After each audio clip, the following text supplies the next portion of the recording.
Hello friends. हमने एक subject चालू किया था जिसका नाम है ह्यूमन एनाटॉमी एंड फिजियोलॉजी, जिसमें हम लोग ने first chapter introduction to human anatomy and physiology complete कर लिया है। आज हम लोग उसी सब्जेक्ट का एक नया चैप्टर चालू करने वाले, दी टिश्यू। जनरली टिश्यू ना आपकी बॉडी का ना वॉल है। जैसे कोई भी वॉल को बनाने के लिए ब्रिक की ज़रूरत रहती है, वैसे जब बॉडी के सेल्स एक साथ कनेक्ट होते हैं तो फॉर्मेशन होता है टिश्यू का। ह्यूमन जनरली 4 टाइप के टिश्यू कंटेन करता है। पहले का नाम है एपिथेलियल, सेकंड का नाम है कनेक्टिव, थर्ड का नाम है मसल और फोर्थ का नाम है नर्वस। हम लोग इस चैप्टर में जनरली इसी 4 टाइप के टिश्यूज के बारे में पढ़ेंगे, इनके सब क्लासिफिकेशन के बारे में पढ़ेंगे और इनका लोकेशन एंड फंक्शन पढ़ेंगे। So let's start it.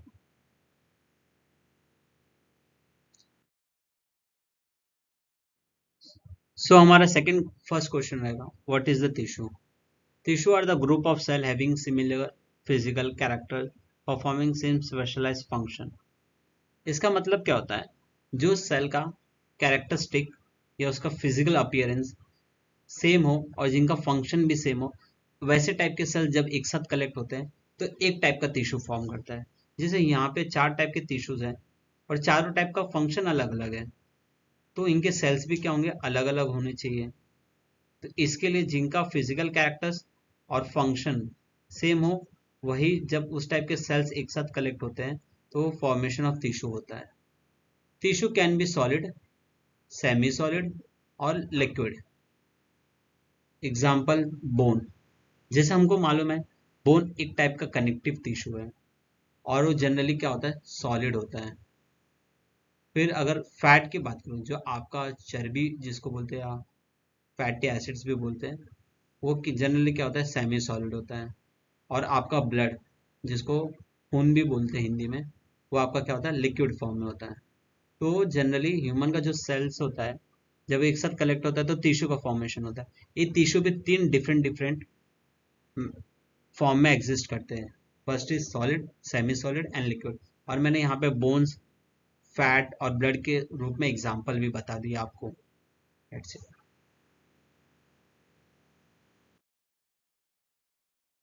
अब होगा सेकेंड थर्ड क्वेश्चन हमारा, type of tissue. Human generally consist 4 different type of tissue. First one is epithelial tissue. इस एपिथेलियल टिश्यू को हम लोग एपिथेलियम टिश्यू भी बोलते हैं। Second is connective tissue, third is the muscular tissue and fourth is the nervous tissue. अब यहाँ पे देखो, आप अगर डायग्राम में ध्यान से देखोगे तो यहाँ पे एपिथेलियल का काम क्या है, it line the GI tract, organ and other hollow organ skin surface exam, that is epidermis. Second one is the fat, second one is the connective tissue, which is the fat and other soft padding tissue, bones and tendons. Third one is the muscle tissue, example उसमें cardiac, smooth and skeletal. And fourth is the nervous tissue, which help in formation of brain, spinal cord and the nerve.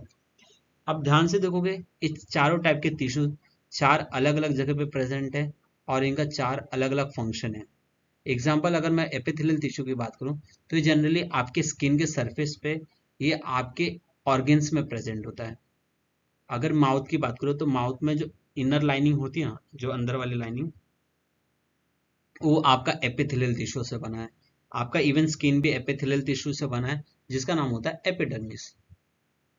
फिर second है connective tissue. Connective tissue जो भी आपका fat होता है, bone होता है, बोन म्हणजे हड्डी, और टेंडॉन्स जो बोन्स और मसल को जोड़ के रखता है या पकड़ के रखता है, वो किस टाइप के टिश्यू से बना, connective tissue. Third muscular tissue, जो भी आपके मसल्स होते हैं, जो आप जनरली जिसको आप बाइसेप एंड ट्राइसेप बोलते हैं, वो एक टाइप का मस्कुलर टिश्यू होता है। ये आपके बॉडी में 3 अलग अलग जगह पे प्रेजेंट होते हैं और उनका एनाटॉमी थोड़ा बहुत डिफरेंट होता है। First one is cardiac muscle, जो आपके हार्ट में प्रेजेंट होता है। Third one second one is the smooth muscle, जो आपके विसरल ऑर्गन्स में प्रेजेंट होता है। विसरल ऑर्गन्स का मतलब क्या होता है, जो खुद से फंक्शन करता है, जिसको आप कंट्रोल नहीं कर सकते। And third one is the skeletal muscle, जो आपका बाइसेप ट्राइसेप, जो वॉलेंटियर मसल्स होता है जिसको आप खुद कंट्रोल कर सकते हो, वो आपके मसल स्केलेटल मसल से बना हुआ रहता है। फिर नर्वस टिश्यू कहाँ कहाँ पे प्रेजेंट होता है, first one is the brain, आपका दिमाग, स्पाइनल कॉर्ड, आपके वर्टिब्रल कॉलम या रीढ़ की हड्डी के बीच में प्रेजेंट होता है, और थर्ड इज द नर्व, जिसको आप नसें भी बोलते हो। ये सब आपका नर्वस टिश्यू से बना हुआ है।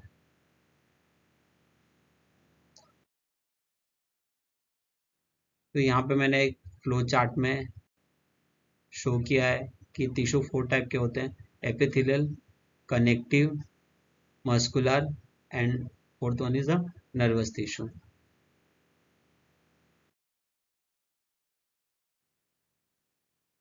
अभी हम लोग बेसिकली थोड़ा सा ओवर व्यू देखेंगे कि इन चारों चारों टिश्यू का काम क्या क्या है।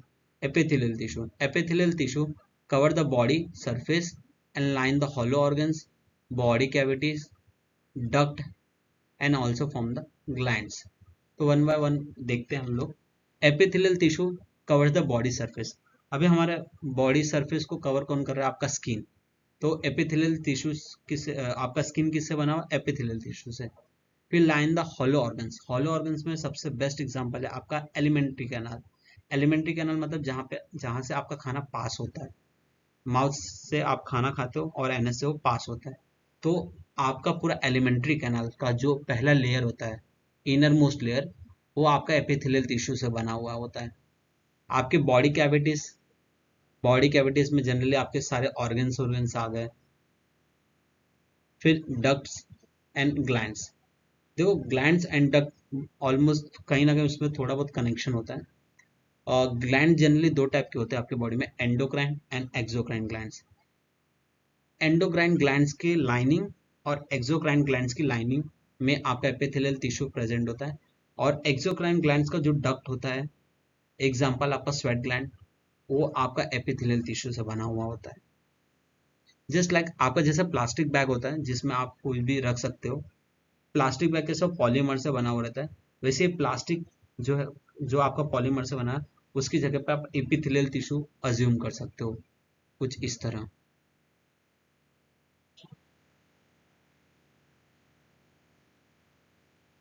ऐसा समझो, ये आपका एक टाइप का ग्लैंड है। तो ये ग्लैंड की जो लाइनिंग दिख रही है, ये आपका एपिथेलियल टिश्यू से बना हुआ है। Second one is the connective tissue. Connective tissue protect support the body and it's organ. Generally connective tissue क्या करता है? आपके बॉडी को प्रोटेक्ट करता है, सपोर्ट देता है, आपकी बॉडी को और ऑर्गन्स को भी सपोर्ट देता है। आपको कैसे देता है वो हम लोग आने वाले टॉपिक्स में देखेंगे। Third one is the muscular tissue. Muscular tissue is composed of the cell of specialized for contraction and generation of force. In this process, muscular tissue generate the heat and warms the body. देखो जब आपका muscle आप contract करते हो और relax करते हो, कहीं ना कहीं इसमें एनर्जी का यूज होता है। जब ये एनर्जी यूटिलाइज होता है तो इससे हीट रिलीज होता है, और ये हीट आपके बॉडी के टेम्परेचर को मेंटेन रखने में हेल्प करता है। नर्वस टिश्यू का ये काम है। नर्वस टिश्यू में nervous tissue detect the change in the variety of the condition inside and outside the body and respond by generating the electrical signal called the nerve action potential. इसका मतलब क्या होता है? जब आप कोई टच करता है आपको, तो आपको फील होता है। ये क्यों फील हो रहा है? Because of the nervous tissue. Even आप कोई चीज थिंक कर पा रहे हो या कुछ सोच पा रहे हो, किसकी वजह से हो रहा है? Because of the nervous tissue.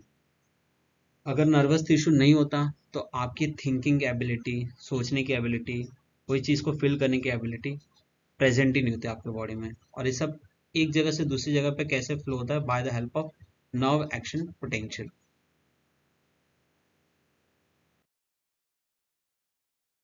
अब हम लोग वन बाय वन सारे टिश्यू के बारे में डिटेल में देखेंगे। तो हमारा पहला टिश्यू होगा एपिथेलियल टिश्यू।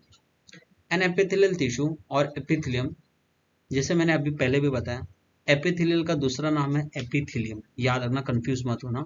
एपिथेलियल का दूसरा नाम है epithelium. Epithelium consist of cell arrange in a continuous sheet in a single or a multiple layer based on the location. Epithelium और एपिथेलियल सेल जो होते हैं या टिश्यूज जो होते हैं, वो आइदर सिंगल में अरेंज होंगे, नहीं तो मल्टीपल अरेंज होंगे, मतलब एक के ऊपर एक। जैसा जो आपका घर होता है वो सिंगल फ्लोर का होता है, और जो बिल्डिंग्स होती है उसमें मल्टीपल फ्लोर्स प्रेजेंट होते हैं ना। तो वैसे ही जो आपका घर है वो आइदर सिंगल हो सकता है, और जो आपके बिल्डिंग्स है उसमें जो फ्लूइड प्रेजेंट होता है मल्टीपल, वैसा। तो आपका जो एपिथेलियल सेल्स होते हैं कुछ ऐसे भी अरेंज हो सकते हैं, नहीं तो सिंगली अरेंज हो सकते हैं। Epithelial tissue forms covering and lining through out the body. जो आपका एपिथेलियल टिश्यू मैंने अभी बताया था, वो बॉडी में क्या फॉर्म करता है, कवरिंग, एग्जाम्पल आपका skin, and lining through out the body. It is not covered by another tissue, so it's always has a free surface. Epithelial tissue has a three major function. Epithelial tissue के ऊपर याद रखना कोई भी tissue present नहीं होता है। Epithelium के ऊपर याद रखना कोई भी टाइप के टिश्यूज प्रेजेंट नहीं है। वो हमेशा उसके ऊपर जो सरफेस होता है जिसको हम लोग अपाइकल सरफेस भी बोलते हैं, वो हमेशा फ्री सरफेस होता है। जैसे एग्जांपल, आपकी स्किन के ऊपर कोई दूसरा टिश्यू है क्या? नहीं, क्योंकि वो एपिथेलियम के ऊपर कोई सरफेस ना होने की वजह से उसको हम लोग हमेशा फ्री सरफेस भी बोलते हैं या अपाइकल सरफेस भी बोलते हैं। आपकी बॉडी में एपिथेलियम या एपिथेलियल 3 टाइप के फंक्शन परफॉर्म करता है। पहला है सिलेक्टिव बैरियर दैट लिमिट्स और aid the transfer of the substance into and out of the body. पहले देख लो सिलेक्टिव बैरियर क्या होता है। अब हमको मालूम है आउटसाइड द इन्वायरमेंट बहुत सारे बैक्टीरिया एंड वायरस प्रेजेंट है, पर ये आपके बॉडी में एंटर नहीं कर सकते। क्यों? आपका जो स्किन होता है वो सिलेक्टिव बैरियर की तरह काम करता है, चीज़ों को रोकता है। इवन जब आप स्विमिंग पूल में जाते हो, जब नहाते हो, तो आपकी बॉडी में वो पानी एंटर नहीं कर पाता है। क्यों?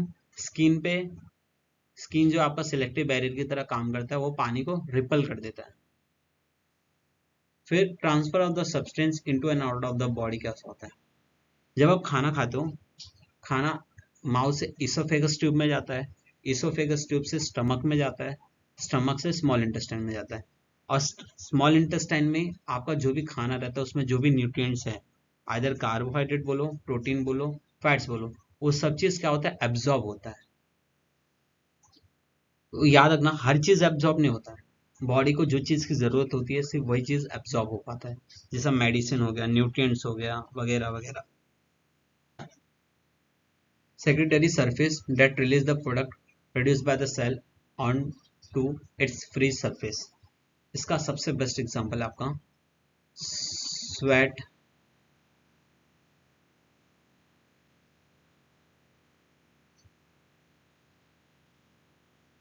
स्वेट ग्लैंड, जिससे आपका पसीना रिलीज होता है। स्वेट ग्लैंड क्या होता है? एक टाइप का छोटा सा ग्लैंड होता है, पाउच होता है, जो जनरली एपिथेलियल टिश्यू से बना हुआ रहता है, जो आपके स्किन के बीचों बीच प्रेजेंट होता है। स्वेट ग्लैंड क्या करता है? स्वेट बनाता है या पसीना बनाता है, और ये आपके बॉडी के ऊपर रिलीज करता है, जिसको हम लोग फ्री सरफेस भी बोलते हैं। फिर आपका इवन बहुत सारे एंडोक्राइन ग्लैंड्स भी जहाँ पे हार्मोन्स बनता है, वो भी एक टाइप का एपिथेलियल टिश्यू से बना हुआ रहता है, तो भी आपका सेक्रेटरी सरफेस में आ सकता है। फिर थर्ड क्या? Protective surface that resist the abrasive influence of the environment. इसका मतलब क्या होता है? जो स्किन है आपका रेजिस्ट करता है किसको? एब्रेसिव इन्फ्लुएंस को। जब हम लोग डे टू डे लाइफ में इधर उधर गलती से भी हम लोग किसी दीवार से रब होते हैं, तो आपको कोई इंजरी नहीं होती। क्यों? आपका एपिथेलियल टिश्यू आपको प्रोटेक्ट करके रख रहा है उस एब्रेसिव से, जिसको हम लोग फ्रिक्शन भी बोलते हैं। इवन जब आप खाना खाते हो तो आपके बॉडी में जब वो एंटर धीरे धीरे करता है तो वहां पे भी फ्रिक्शन होता है, पर आपको कुछ पेन नहीं होता है या आपके बाकी किसी ऑर्गन्स को कुछ अफेक्ट नहीं होता है, क्योंकि वो सब कुछ आपका एपिथेलियल टिश्यू ही झेल रहा है या उसको वो कर रहा है।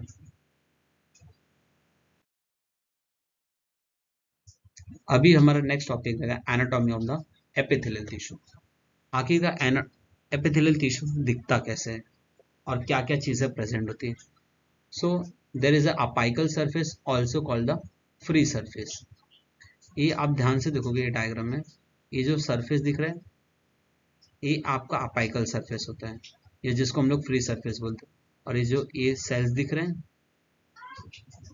ये आपका एक एपिथेलियल सेल्स है। ऐसे बहुत सारे एपिथेलियल सेल्स एक साथ कनेक्ट हुए हैं तो एपिथेलियल टिश्यू बना हुआ है।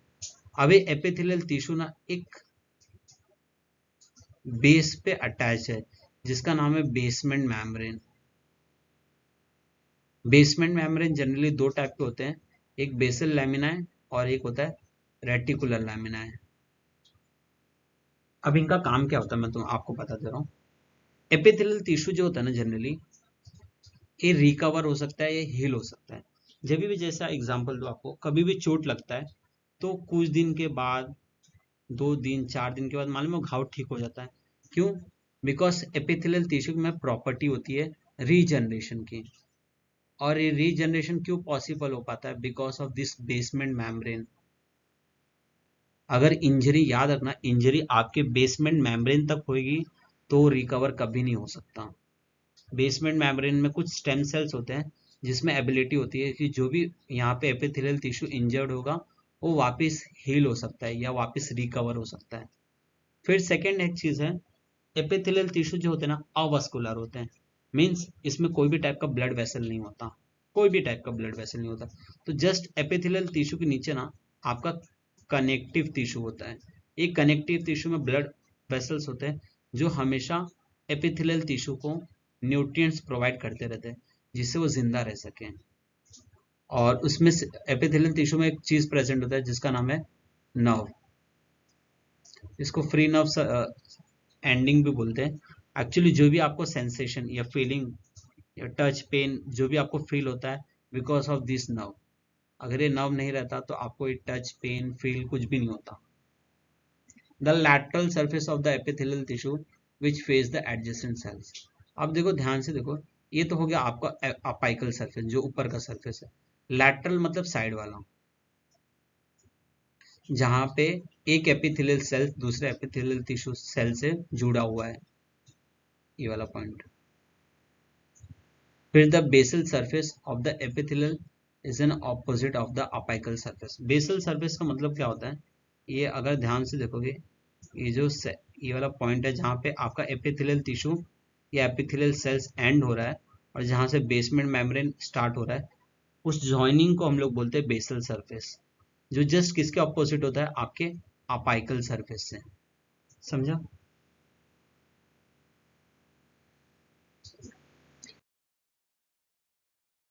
फिर the basement membrane is the thin extracellular layer that commonly consists of two layers, the basal lamina and the reticular lamina। Generally extra cellular layer क्या होता है? जो भी चीज सेल के बाहर प्रेजेंट होता है उसको हम लोग एक्स्ट्रा सेलुलर से इंडिकेट करते हैं। तो हम लोग ने जब डायग्राम देखा था उसमें हम लोग ने देखा एपिथेलियल सेल्स ऊपर प्रेजेंट है और सेल के जस्ट नीचे क्या है? आपका बेसमेंट मेम्ब्रेन। तो इसके लिए हम लोग उसको एक्स्ट्रा सेलुलर लेयर बोलते हैं। उसमें हम लोग ने दो लेयर देखे थे, पहला है बेसल लैमिना और सेकेंड है रेटिकुलर लैमिना। एपिथेलियल सेल्स और epithelial tissue has its own nerve supply but it is avascular. इसका मतलब मैंने आपको बताया था एपिथेलियल सेल्स या टिश्यूज में ना फ्री नर्व एंडिंग्स होती है जिससे आपको टच पेन प्रेशर फील होता है, बट वो अवस्कुलर होता है। अवस्कुलर का मतलब क्या होता है? No no blood vessel. याद रखना, अवस्कुलर का मतलब होता है no blood vessel. Exchange of the substance between the epithelial and the connective occur by the diffusion. ये बहुत इंपॉर्टेंट वर्ड है, डिफ्यूजन क्या होता है? डिफ्यूजन का मतलब होता है movement of molecule from higher concentration to the lower concentration. होता क्या है जनरली? मैंने आपको बताया था कनेक्टिव टिश्यू में ब्लड वेसल्स होते हैं जिनके पास ब्लड में आपके न्यूट्रिएंट्स होते हैं। अब आपको मालूम है एपिथेलियल टिश्यू में कोई भी ब्लड वेसल नहीं है, तो इसके लिए न्यूट्रिएंट्स का सबसे ज्यादा पॉपुलेशन या किधर रहेगा? आपके ब्लड में रहेगा। और ब्लड कहाँ पे? आपका कनेक्टिव टिश्यू में। तो क्या होगा? जो भी मॉलिक्यूल्स हैं, न्यूट्रिएंट्स हैं, वो पहले कनेक्टिव टिश्यू में एंटर करेंगे और कनेक्टिव टिश्यू के से एपिथेलियल टिश्यू में एंटर करेंगे through the diffusion process. Diffusion again मैं बताता रहा हूँ, movement of molecule from higher concentration to the lower concentration. मतलब एक जगह पे ज्यादा है तो एक जगह पे कम है, तो मॉलिक्यूल कैसे मूव करेगा? ज्यादा जगह पे जहाँ पे मॉलिक्यूल है वहां से कम जगह पे जाएगा वो। फिर टू रिपेयर इटसेल्फ, ये भी मैंने आपको बताया था। बेसमेंट मेम्ब्रेन में कुछ स्टेम सेल्स होते हैं जो एपिथेलियल टिश्यू को रिपेयर कर सकते हैं।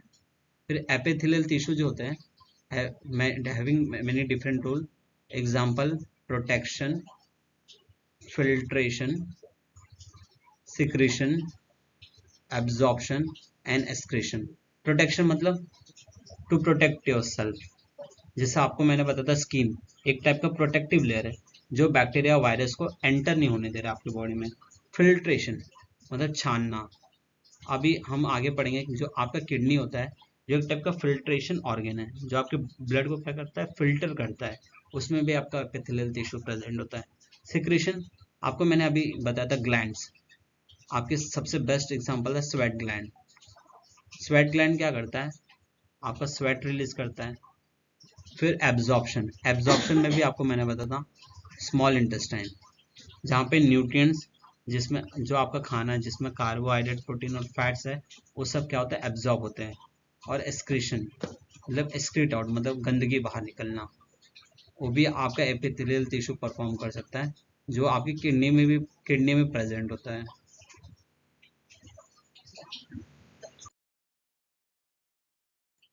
अब जो एपिथेलियल टिश्यू होता है वो दो पार्ट में क्लासिफाइड है बेस्ड ऑन द लोकेशन। पहला है covering and lining of the epithelium and second है ग्लैंडुलर एपिथेलियम। अब जो covering and the lining of the epithelium है वो कहाँ कहाँ पे प्रेजेंट है, आपके ब्लड वेसल में, स्किन में, and third one is the alimentary canal. और भी बहुत सारी जगह पे, पर ये मेजर जगह है जहाँ पे एक्चुअल आपका एपिथेलियल टिश्यू सबसे ज्यादा प्रेजेंट होता है। आपकी जो भी ब्लड वेसल्स होते हैं, आइदर आर्टरी हो, वेन्स हो या कैपिलरीज हो, उन सब में एपिथेलियल टिश्यू की कवरिंग होती है। फिर सेकंड आपका स्किन का सरफेस, ये भी मैंने आपको बताया था।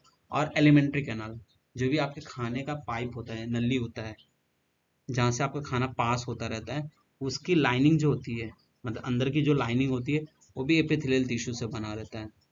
सेकेंड है glandular epithelium. Glandular epithelium generally दो चीजें बनाता है, पहला एंडोक्राइन ग्लैंड जो जनरली हार्मोन रिलीज करता है, एंड सेकेंड है एक्सोक्राइन ग्लैंड जो जनरली एंजाइम रिलीज करता है। याद रखना दोनों में डिफरेंस होता है। एंडोक्राइन ग्लैंड्स हार्मोन्स बनाता है और उसको ब्लड में रिलीज करता है, एक्सोक्राइन ग्लैंड्स एंजाइम रिलीज करता है।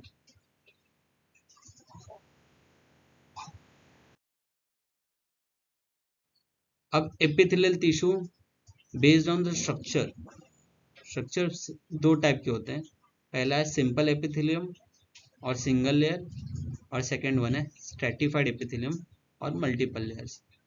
हम इसको वन बाय वन सब क्लासिफाइड किया गया है। पहला है सिंपल स्क्वैमस, सेकेंड है सिंपल क्यूबॉइडल एपिथेलियम, थर्ड है simple columnar epithelium. Simple columnar epithelium ना दो टाइप के होते हैं, ciliated and non ciliated. Fourth one is a pseudo stratified columnar epithelium. इसमें भी दो टाइप होते हैं, सिलिएटेड एंड नॉन सिलिएटेड। अब स्ट्रेटिफाइड एपिथेलियम मतलब मल्टीपल लेयर्स। इसमें पहला है स्ट्रेटिफाइड स्क्वामस एपिथेलियम। इसमें दो टाइप होते हैं, keratinise and non keratinise. Second one is a stratified cuboidal epithelium, third one is a stratified columnar epithelium, and fourth is a transitional epithelium. ये आपका एपिथेलियम का मेन क्लासिफिकेशन है जो actual में पेपर में भी पूछा जाता है। अब हम लोग ना क्या करेंगे नेक्स्ट लेक्चर में, सारे एपिथेलियम टिश्यू के ना स्ट्रक्चर मतलब वो दिखता कैसा है, कहाँ कहाँ पे प्रेजेंट होता है और उसका क्या फंक्शन होता है और उसका अपीयरेंस जो भी रहेगा हम लोग वन बाय वन देखेंगे। अब यहाँ पे देखिए मैंने आपको शो किया है, सिंपल एपिथेलियम जनरली मैंने आपको बताया था सिंगल लेयर से बना रहता है। ये आपको दिख रहा है, ये आपका एक्चुअल एपिथेलियम सेल्स है। और ना न्यूक्लियस याद रखना सेंटर में प्रेजेंट होता है, एकदम सेंटर में, सेल के एकदम सेंटर में हॉरिजॉन्टली। और जो दिख रहा है वाला कलर थोड़ा डार्क, ये आपका एक्चुअल बेसमेंट मेम्ब्रेन होता है। और स्ट्रेटिफाइड एपिथेलियम या जिसको हम लोग मल्टीपल लेयर्स बोलते हैं, नाम से आपको समझ रहा है जहाँ पे सेल्स के ऊपर सेल्स प्रेजेंट होंगे, मतलब एक सेल इधर, एक सेल जस्ट उसके ऊपर, उसके जस्ट ऊपर एक और सेल होगा, वो आपका होता है स्ट्रेटिफाइड एपिथेलियम या जिसको हम लोग मल्टीपल लेयर्स बोलते हैं। सिंपल एपिथेलियम आप हाउस से समझ सकते हो क्योंकि हमारा हाउस सिंगल होता है, उसमें कोई वो नहीं होता है, मतलब फ्लोर्स प्रेजेंट नहीं होता। किसी किसी घर में प्रेजेंट होता है, पर जिनका सिंगल फ्लोर होता है उनको हम लोग सिंगल एपिथेलियम बोलते हैं। पर जिनमें फ्लोर प्रेजेंट है, जिनके घर में फ्लोर प्रेजेंट है, एग्जाम्पल आपका बिल्डिंग विल्डिंग, वो आपका स्ट्रेटिफाइड एपिथेलियम या मल्टीपल लेयर्स होते हैं। दैट्स इट, आज के लिए इतना ही। Thank you.